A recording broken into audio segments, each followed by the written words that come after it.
All right, what's going on, everyone? Happy Tuesday. It is another Brand Doctor podcast episode for you, and we have an amazing guest today as well. We have one of my great friends from Instagram, Jonathan Rudolph from Logo Inspirations. What's going on, Jonathan? Hey, how's it going? Pretty good. Doing great, man. Doing great. So real quick for the audience, you run a very, very, very influential and powerful Instagram account called Logo Inspirations. And I've been following you now for a while. I remember when you had like 370,000 followers, and I thought that was like, oh my God, now you're up to like 570 something thousand followers.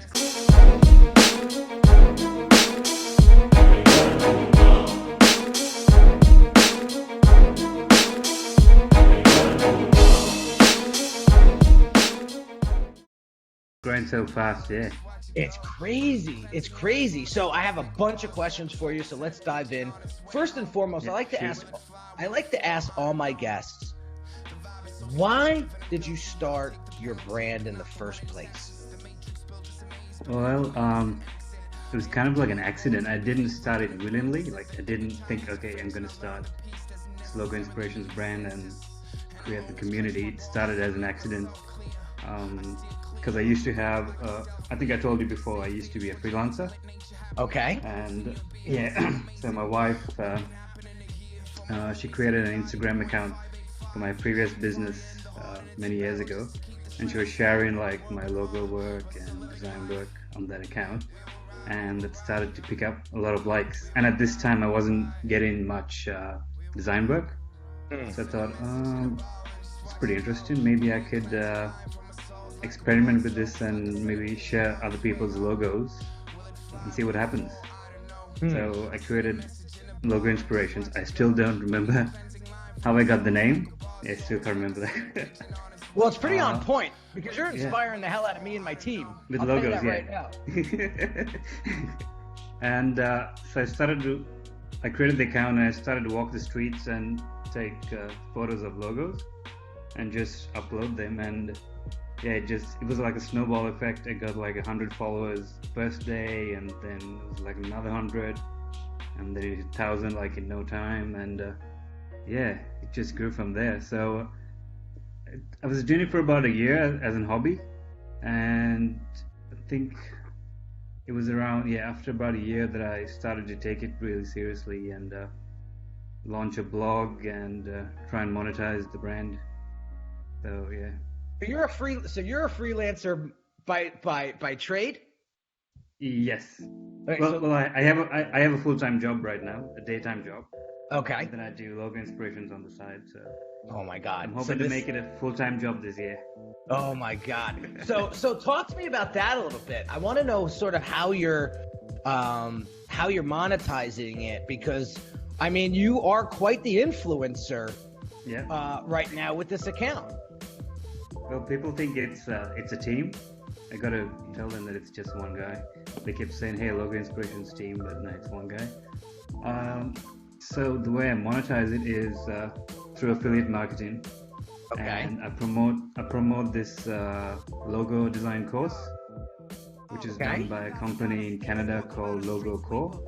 So they contacted me. I think it was mid 2016, and at that point my business model was I was gonna take logos of companies and charge them a fee to share their logo, which was completely shit model. And once I heard of affiliate marketing, I was like, okay, let's give this a shot. I never heard of this. So they were like, okay, you promote the course, and then once you make a sale, you get a commission. I'm like, okay, let's give it a shot. And in the first week, I made, I think, $250, which blew my mind. And that's when I started taking it more seriously and started thinking about building the brand and growing the community. Yeah. Let me ask you this, Jonathan. Yeah. In your opinion, what do you think is the secret behind this particular Instagram account, this Logo and Inspirations brand, what's the secret behind that rapid growth, in your opinion? I would say consistency. Okay, so constantly pumping good logos, yeah. And so dig deeper a little bit. And good logos. So not bullshit logos, yeah, like yeah. the stuff that you see on Fiverr yeah. and some of the stuff you see on 99 Designs. I want to vomit. So yeah. so you go out and you scour pretty much the internet or your and you just pull. Interesting. From the moment I get home after work, I'm just looking at logos. Look at Logo Lounge, just go through books. I'm up pretty late looking at logos, so I curate that and I used to save it on Google Drive, but now I just save it like through my phone, just save it onto photos. And once Instagram introduced the albums, which made it much easier to save. Right. So that makes it much easier. I just screenshot and then share the logo. So, that's phenomenal. Yeah. So that's how I curate. So consistency. Let's unpack that a little bit, because there's a bunch of different verticals you could go down when we talk about consistency. So the frequency, obviously, how many times you post a day. How many times? Like, can you share with the audience like how many times you post? I try to post one every hour from the time I get up until I go to bed. Wow, talk about consistent.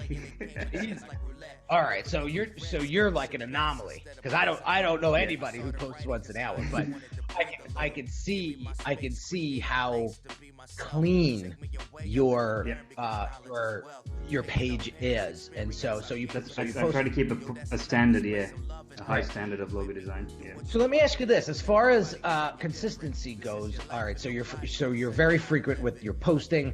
How about like the type of logo? You said I only post good logos. What's a good logo to you? Like, what qualifies a good logo? Something that's timeless.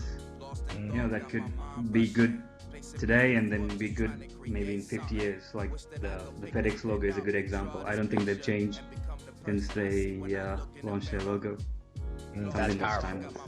That's powerful. So guys that are listening, pay attention to that, because that is so important when it comes to designing a logo. You don't want to design a logo that you're going to have to redesign in a couple of months or a couple of years. Nah. You want something that is going to outlive you. And I it's funny because that's a great logo to me as well. So we share a common value there. So when you're thinking of timeless logos, like what's some of the, I know I'm like drilling you with questions this morning. But like, so what is some of the discovery that we need to know from someone who's trying to get their logo done that is going to help us create, a timeless logo for them? Because a lot of times, back in the earlier days, before I know what I know now, I would not do the proper discovery with my clients, and then we would go into this back and forth sort of rat race on logo creation. And now I realize one of our fellow friends, Chris Doe, who's mentoring me right now, basically is a big fan of doing a lot of discovery up front and sort of scaffolding your way up to a successful design project. So what's some of the things that we need to know from our clients that are just going to help us build great logos for them? Well, I guess you need to know, understand their brand. That's because the logo isn't the brand, it's just the face of the brand. So you need to understand the personality, and then you create what I call the face. So that is the logo. You need to dig deep and understand the brand. So the personality, the values, the vision, the purpose, exactly, the attributes of the brand, the brand itself. See, when I'm working with clients, I treat their brands like a person. It's a living organism. If you don't feed it the right nutrients, it's not going to grow strong. So when you're thinking of your brand, you're probably asking yourself, like, how do I want my brand to be perceived by its audience? And so that's going to help you start to understand, all right, what does this brand stand for? Is it a premium brand? Is it a brand that's going to be mass marketed? So these are the things that you as a entrepreneur that is listening to the show should be paying attention to, because Jonathan is making a great point here. Without understanding the brand's purpose. That's another great saying. A brand is what people talk about when you're not around. That's right. It's what are they talking? Yeah. What are they saying about you when you're not in the room? And I talk about that a lot, And so that's awesome. So let me dive into this question here, because I think it's very, very important that we go into this. And I love talking to fellow creatives about this. So, excuse me. What do you think the biggest pet peeve you have right now when it comes to, let's talk about logo designs in general? Is it just logo design, or I'm gonna peel this out in a couple of different layers, but let's go with logo design.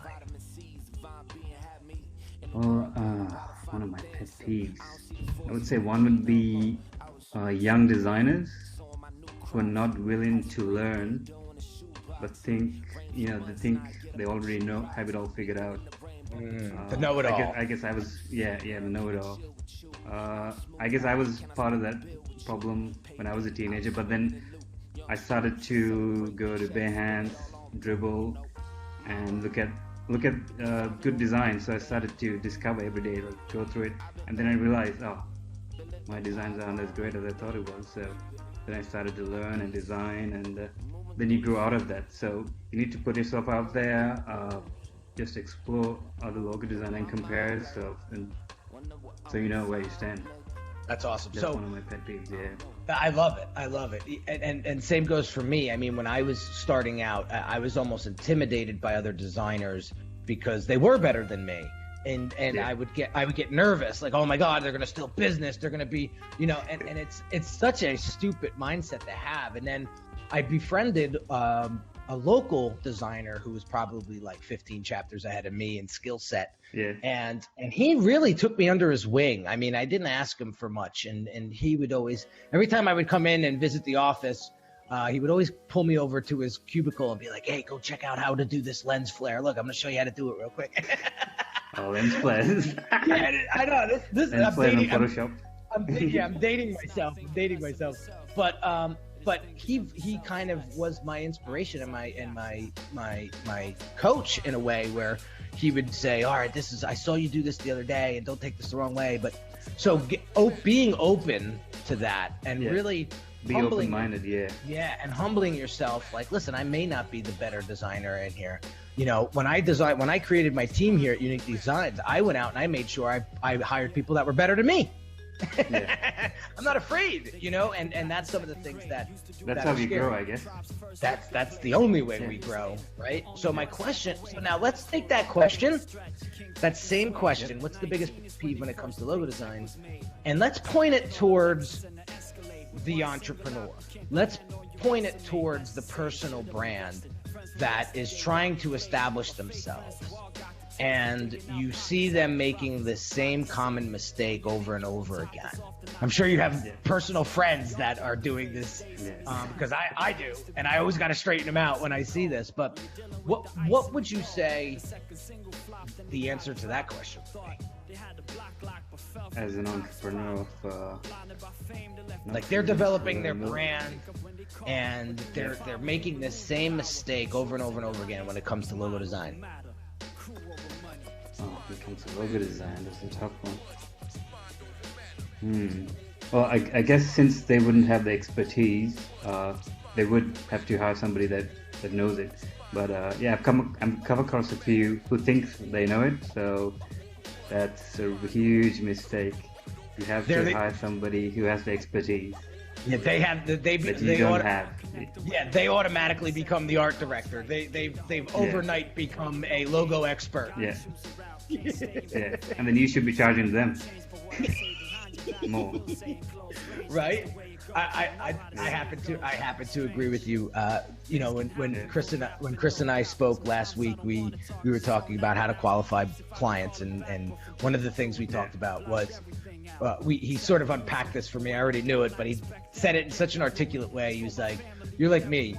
You know, you don't work really well with people that are super hands-on and that want to become that art director."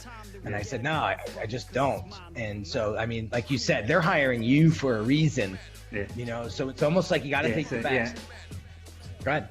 Yeah, I had an ex-boss that I worked for. It was he runs a publishing house, and he used to micromanage every single design department. Like, so that wasn't a reason for hiring those people, because he was trying to do everything.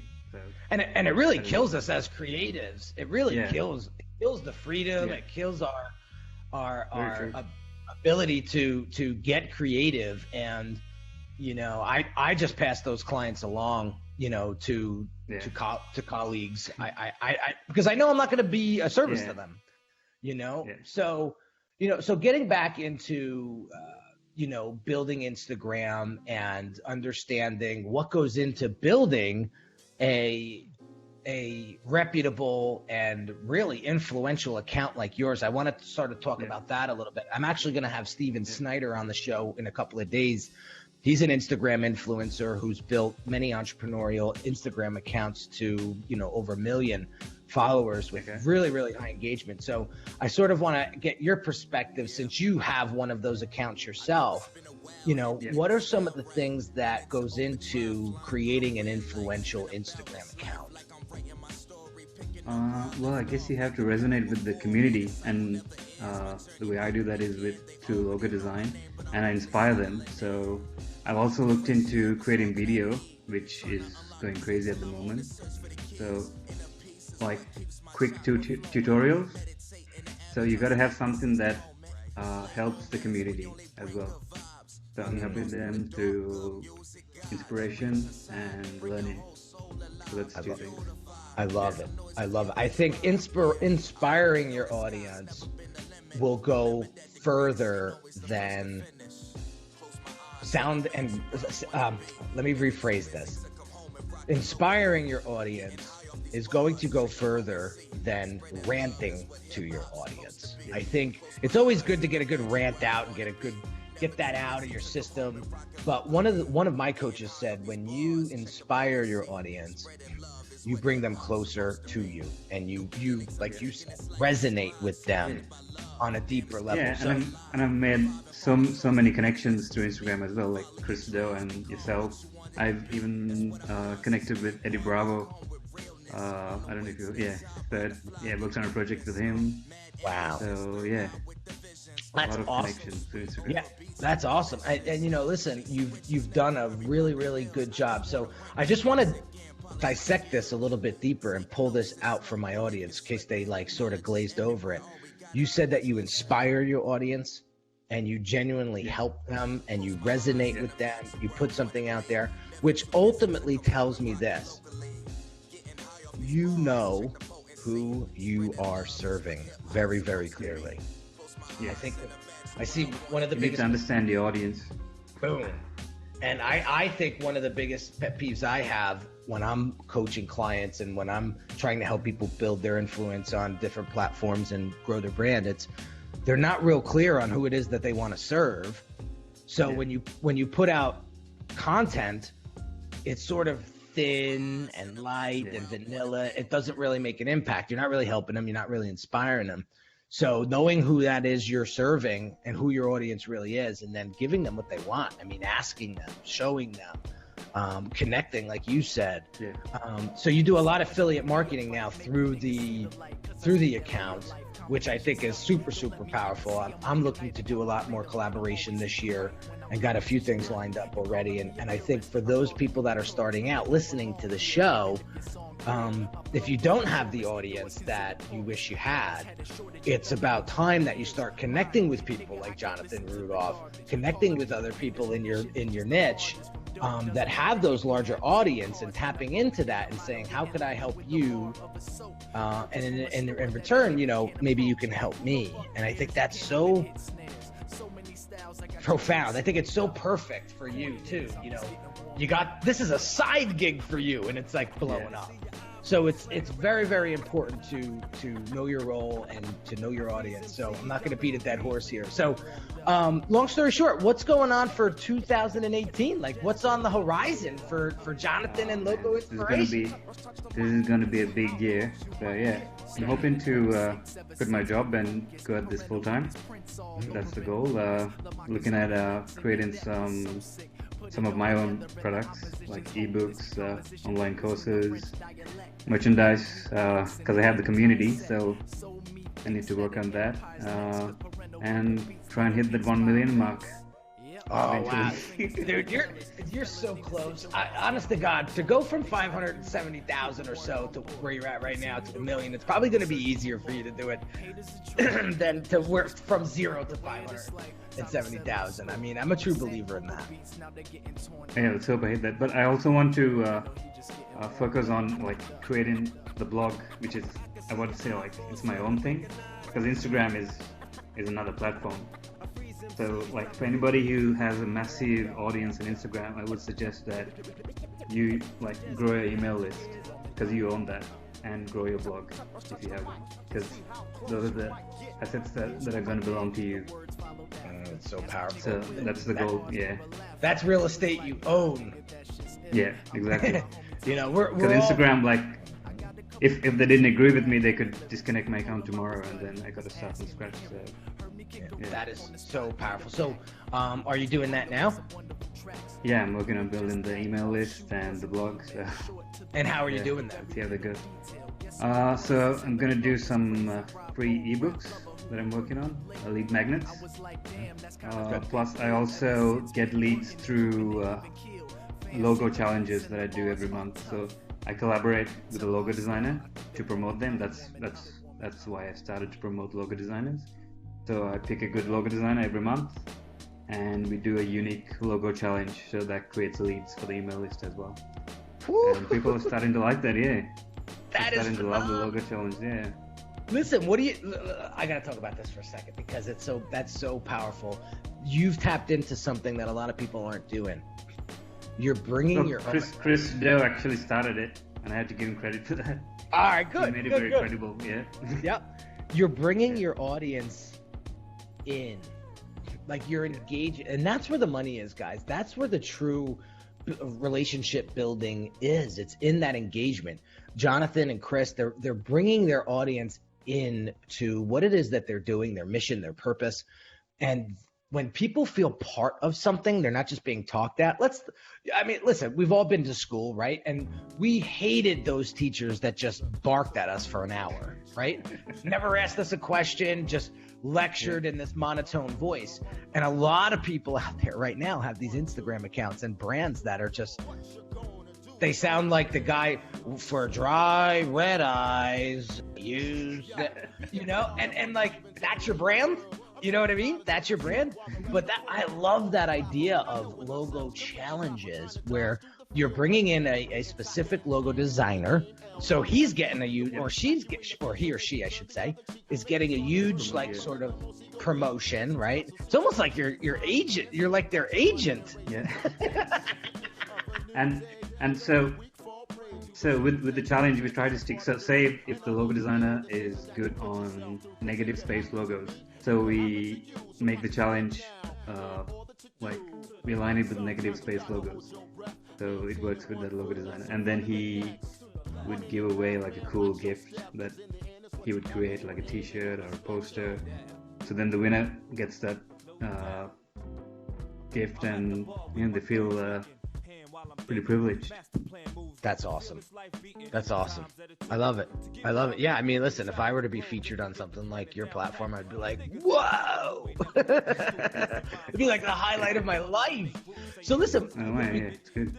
Because we do this, excuse me, I've been doing a lot of these podcast episodes live on Facebook simultaneously, because I want to try to reach out to as many people as I possibly can and kill a lot of birds with one stone. And so we have a listener or a viewer that typed in, the most enduring logos seem to be so super simple. And this particular listener would like to hear from Jonathan, like your thoughts on that. Oh, simplicity. Yeah, that's a funny thing because I would say the Burton logo, it looks so simple, but then when you got to create the geometric shapes, there is a lot of thought that went into it, even if it looks so simple. There's a huge process behind it, but we don't see that. We just see the simplicity. Yeah, and that's tough for entrepreneurs and personal brands and small business owners, whatever. It's hard for them to swallow because I've been in situations personally where they were like, dude, that's all you did was type it out in a font and you curved the bottom of the B, and but hey, it took me like 10 years to get that experience, like the Picasso thing. And it's like, how do you explain that? How do you explain that in a way that's artistic and creative and has so much meaning behind it? And so I think that's where a lot of people, if I have a lot of designers following me now, and so I'm pointing this statement at you guys. You need to be a great designer, but you also need to be a great storyteller. You need to be a great communicator in the same way where, when clients come to you and say, well, dude, you just typed it out and you manipulated the B, like how long did that take you? You gotta be clear with how you articulate that. And then for the entrepreneur personal brands that are listening to this show, I want you to understand that it's not just manipulating a B. It's not just typing out a font. We do tremendous industry research. Well, at least the good designers do. We do a great deal of discovery inside the industry, inside your brand, at least they should be, in order to create the designs that we create that are going to leave a timeless impact on your audience. So it's very, very important that you guys understand it's not just typing a font out, in a cool typeset. Even like the Instagram logo was met with a lot of disdain, but it's timeless when you look at it now compared to the old one. Yeah. And I'm sure there's a grid system used. I think there was, if you dig deeper. Yeah. And so it's super important to understand that. And so I just want to make sure we're getting a lot of comments on Facebook right now, and I just wanted to make sure I didn't lose anything. Jason Taylor wrote, "Love hearing stories of someone's passion and monetizing it." I think that's what we all inspire to. That's what we all want to do. Yeah, I mean, I watched a documentary on Saturday about John Paul DeGeorgia, the guy who owns Paul Mitchell and Patron Tequila. Oh my God, I was in tears. I was in tears by the end of the documentary because, I mean, the guy was homeless twice. His wife left him with a 2-year-old son to take care of. I mean, he sold encyclopedias door to door, and now the guy's worth $3 billion and donates to 100. Yeah, B with a B, and it's just so inspiring to see somebody go through those trials and tribulations. Tony Robbins is another big inspiration in my life. Like, that guy didn't have it easy either growing up. And so, to hear you on the cusp of breaking out of your 9-to-5 and taking the leap, we have a couple of minutes left. I want you to kind of share with, if you don't mind, share with us, like, it's a big jump. I remember when I took it 10 years ago. I was nervous. I was scared. Like, going on? I'm so nervous right now. Yeah, and so what's going to happen when you take the dive? Oh, wow. So I guess I have a few goals that I want to achieve, like a monthly income that I'd be comfortable to quit. And I know that I have to hire a few virtual assistants, like to scour logos while I work on videos.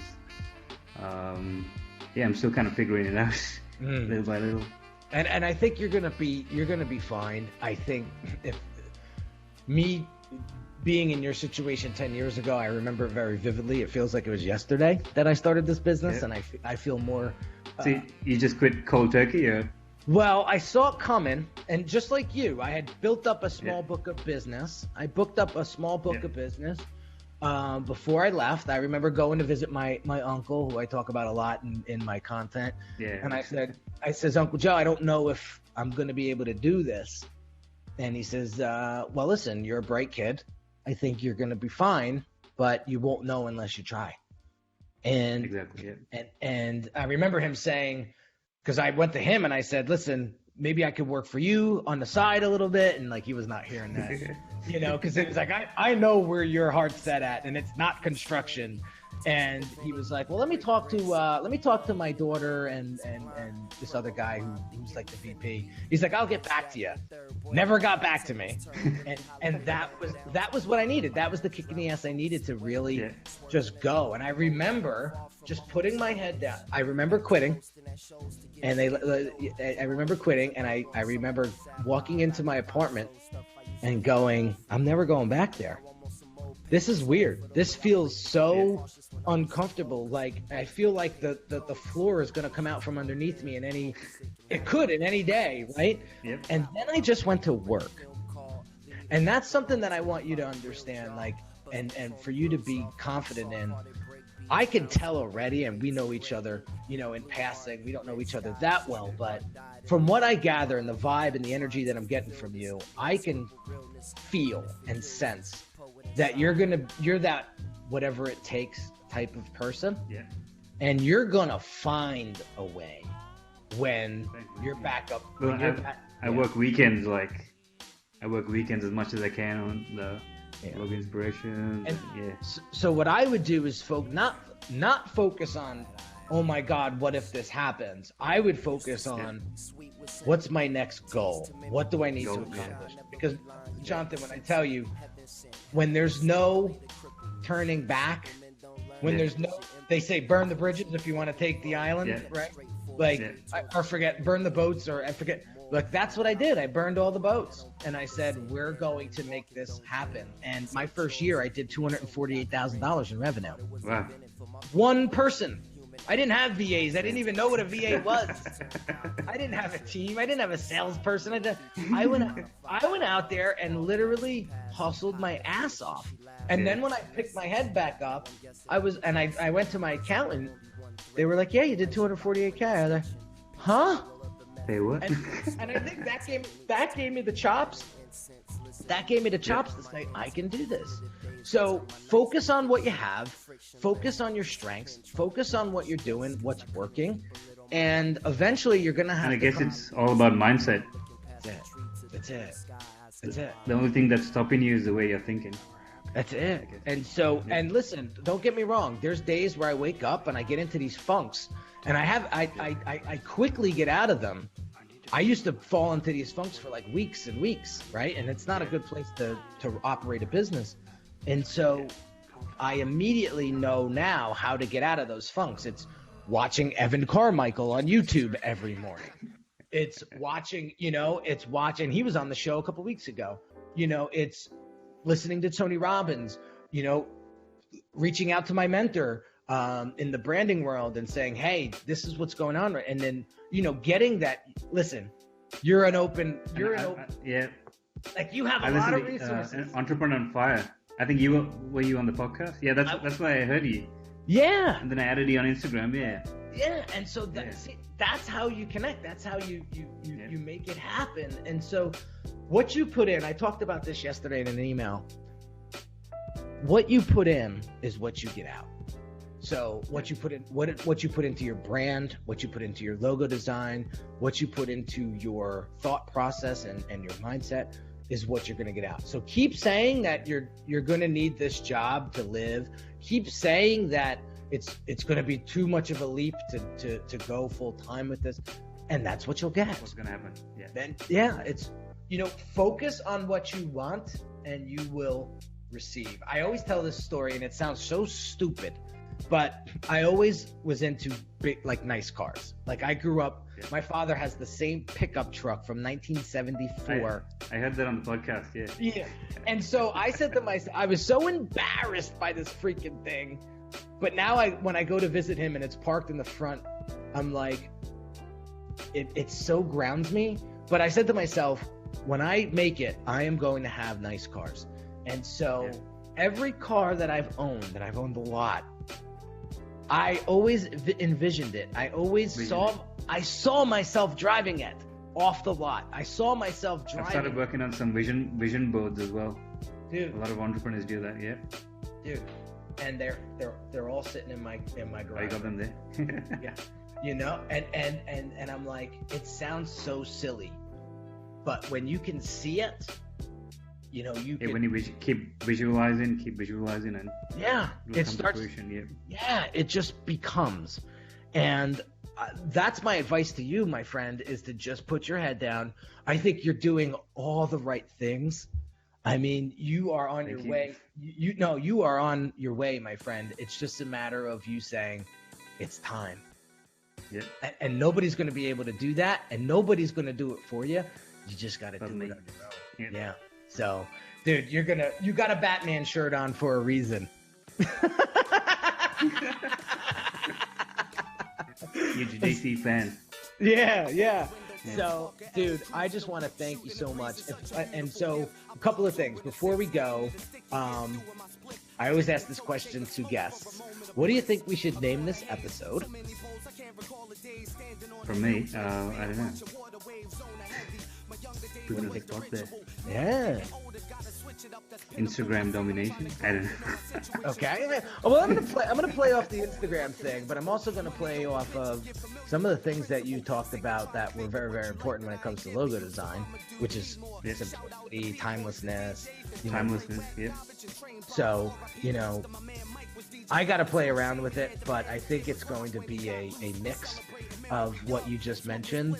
And then last but not least, for those, do you have a website? Do you have anywhere that you want people to go and visit you?